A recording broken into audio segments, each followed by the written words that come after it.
Hey there, macro folks. This is Mr. Hooker, and today we're going to start Chapter 8, Unemployment and Inflation. Two interesting topics, and two of the big three in macroeconomics. The big three in macroeconomics consist of unemployment and inflation, along with GDP, which we covered in this last chapter. So let's wrap up the big three here. We'll skip that one. So, unemployment rate 1948 to present, you can see it has gone up and it has gone down. All the gray lines represent recession. So you can see during a recession, it has popped up. That is due to one of the three types of unemployment being cyclical unemployment. And you see some really cool things here. 1980, we had a little spike here for that recession. 2007 to 2009, and really on into 13, we had that big recession. And then 2020, we had the spike for the pandemic. Really amazing what happens to unemployment when you tell everybody to stay home, right? Uh, so, kind of interesting to see y'all's thoughts of being on the line like that, like y'all having lived through one of the greater recessions of our time. So, kind of one of those interesting things. So, defining unemployment, first you have to define a labor force. So, I'm actually going to start at the bottom of this slide because none of this makes sense unless you know who we're talking about. So, first you have to say who is the labor force. Um, and so, the labor force of and that's a really weird labor force definition, but the sum of employment and unemployment. So, basically the labor force is those people 16 plus years of age who are currently either working for pay or seeking work for pay. 16 plus years of age, working for pay or seeking work for pay. There's your labor force. So employment's the total number of people currently employed, either full-time or part-time. And when we say employed, we do mean working for pay, full-time or part-time. Does not matter what kind of work they have if they are working for pay. All right? That is a key part of that. Volunteers don't count. Unemployment, the total number of people who are actively looking for work but are not currently employed. And when we say looking for work, we mean they have looked in the last 4 weeks. So 4 weeks is our time. So in the last month, if you have looked for work, roughly last month, if you have looked for work, you are unemployed. We will consider that actively. All right. So we also have the labor force participation rate. That's the percentage of adults 16 and older in the labor force. Okay. So just because I said, before 16 years of age, and that's our number. 16 is our number. Uh, for better or for worse, 16 is the number. Um, actively seeking work or actively working or actively seeking work, right? So we have some people 16 years of age who are not either. They're not actively working for pay or actively seeking work. We have the retired. They are not actively working or seeking work. They have done their thing and they are out of here.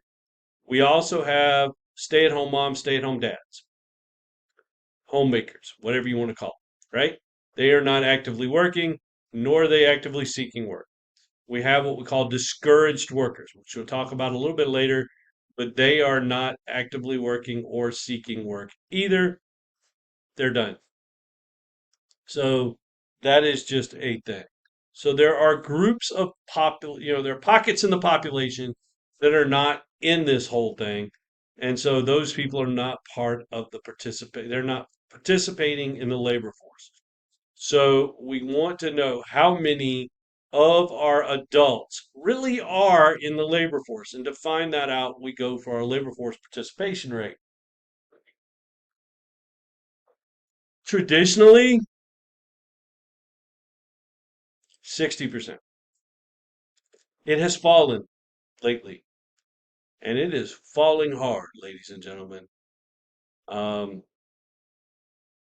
so it was around 54, 53. It might be down a little close to 50 now. Um, I don't even know. I haven't looked lately. As I said, I'm a micro guy. I haven't looked. I probably should have looked before I made this. But last time I did look, it was about 53. Unemployment rate is the percent of total number of people in the labor force who are unemployed. How many people in the labor force that don't have a job? So labor force participation rates, the labor force divided by the population age 16 or older times 100, or move your decimal place to place. Unemployment rates, number of unemployed people times divided by the labor force times 100, or move your decimal place. So if there are 24 million people in the labor force and a total of 21.5 million are unemployed, what's the unemployment rate in your country? So basically, you're going to take 24 million minus 21.5, you get 2.5 left, right? And then you're going to divide that by the 24, and you get roughly 10, and then you're going to multiply that by 10, by 100, and you'll get 10.4%. So the unemployment rate's a good but imperfect indicator of how easy or difficult it is to find a job.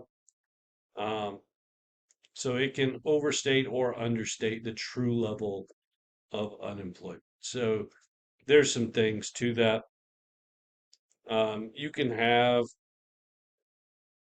a relatively low level of unemployment, a low rate of unemployment, and yet there be plenty of open jobs. Um, or plenty of people out of work looking for and people looking for jobs, or open jobs and people looking for workers. So that happened recently.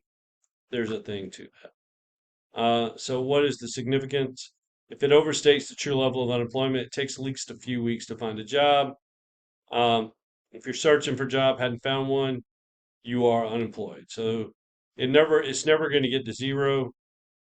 Even in a boom, jobs are plentiful. There's always going to be somebody, right? So here we go. It can understate the true level of unemployment. And discouraged workers are those who've given up looking for a job because there are no jobs available. Call those our worker savants. So basically, it looks like this. We hit a recession, hitting the skids on the economy, right? And you got these people that have been looking for a job, and the next thing you know, they're like, man, there just ain't no jobs out there. I'm going home. So they go home, they put their suit in the closet, they get the Cheetos out, they turn on Netflix, and they start binging the new shows, right? Bam, they're done. After 4 weeks, they're no longer counted, and the unemployment rate falls. People who don't know economics look at it and go, wait a minute, whoa, whoa, whoa, whoa. I thought they said this economy was terrible. How come the unemployment rate just fell? Because the number of people who are looking for a job fell, which means that my denominator fell. And so, my denominator and my numerator both took a hit, as I had people that couldn't find a job, they left. That lowered my labor force, lowered my number unemployed. All that fell. Bam, my unemployment rate falls. But then things get better. And when things get better, these are the first folks that look out and be like, I can get a job in this economy. I think I will. So they get up, they dust the Cheetos dust off, Got to do what you got to do. Go to the closet, get the suit out, check out the old resume, brush it off, spice it up a little bit, print out a few copies, and then they get out on the street. They start pounding the pavement. Now, as soon as they start pounding that pavement and looking for a job, unemployment rate spikes. People start wondering, like, whoa, whoa, whoa, whoa. I thought the economy was getting good. How come the unemployment rate spiked? Because our worker savants, these discouraged workers, are out there looking for jobs because the economy is good. And that is what's going on. So, like it says here in this second bullet, they are part of this larger group called the marginally attached workers. Um, they are part those who looked for work in the past. So looked in the past 12 months, but not in the past 4 weeks, but are not currently looking for work. So you also have underemployed. So that's basically like somebody who has a degree in physics, but they currently work at McDonald's because they can't find a physics job. But you got to feed the family somehow, right? Um, or somebody who wants to work full time, but currently working part time. So all kinds of things that could happen. So there's all kinds of things that could go. Unemployment rate counts people as unemployed if they have been looking for work during the past 4 weeks. So broader measures also count discouraged workers, marginally attached workers, and the underemployed. Uh, so the blue line is the unemployment rate. The second one is plus just the discouraged workers. 3 is plus marginally attached. And then 4 is plus involuntary part-time workers.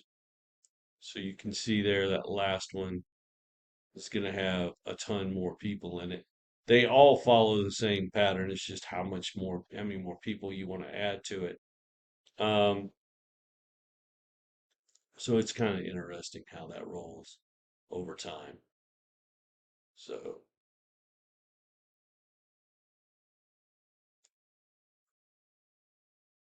so if we have an adult population of 200 million, a labor force of 150 million, employed is 138.75, discouraged workers of 10.5. The unemployment rate is what, and the labor force participation is what. So I've got a labor force of 150, 138.75 of them are employed, the rest are unemployed. For your unemployment rate, those are the only two numbers that matter. Okay? The only two numbers that matter for your labor force participation rate is the fact that you have a labor force of 150 and a population of 200. So 75 and 75%. So which of these individuals can be counted as unemployed? It ain't a 10-year-old. It ain't a stay-at-home mom. It ain't a full-time college student. We'll get back to you people in a minute. Um, Carl, who works part-time at the Olive Garden, would prefer more hours. He's the man. Now, we go counting. Oh, not unemployed. I was going for employed. So none of those. I'm sorry. My bad. I was looking as the one that could be counted as employed. Um, yeah, Carl was the only one that had a job. All right.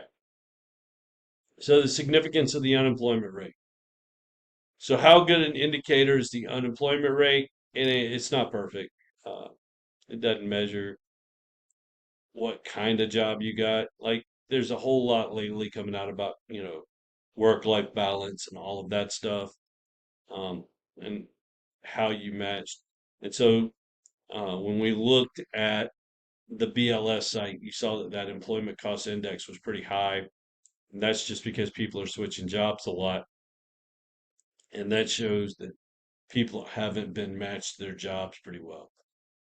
So economists also look at the labor force participation rate, number of full-time jobs uh, that are out there that are being offered versus part-time jobs. Now understand, business is a business.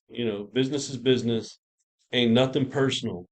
They will have way more part-time jobs than full-time jobs just because it does save money. If they can get away with part-time over full-time, it saves money because I have not got to offer you benefits.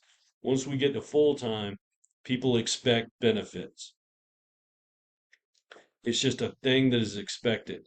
By the way, that comes from labor laws in the 20s. Um, so If you want to mix things up, we can do this. So chapter, what was that? Chapter 5, we had that, was it 5 or 4? Whatever we had, where we did price ceilings. So where we did price, the whole price control thing. If you look at where you do price controls in the 20s, I think it was, they did price controls. So you could not increase people's wages. It may have been yeah, I think it was the 20s though. So you couldn't increase people's wages, 20s or 30s. So there was a cap on wages, and you could not increase people's wages. And there was a lot of stuff that went to that. And so I think, yeah, it had to be 20s because you wouldn't have done that in the 30s, not during a depression. So during the 20s, you had these things where you couldn't increase people's wages. So what were they doing? They offered them benefits. So they offered them, and this is when they started offering the idea of like the benefits and things like that to it. So they offered the insurance and things like that to go with it. All right. So that's where we're basically going to stop with that. Um, we'll start after this on video number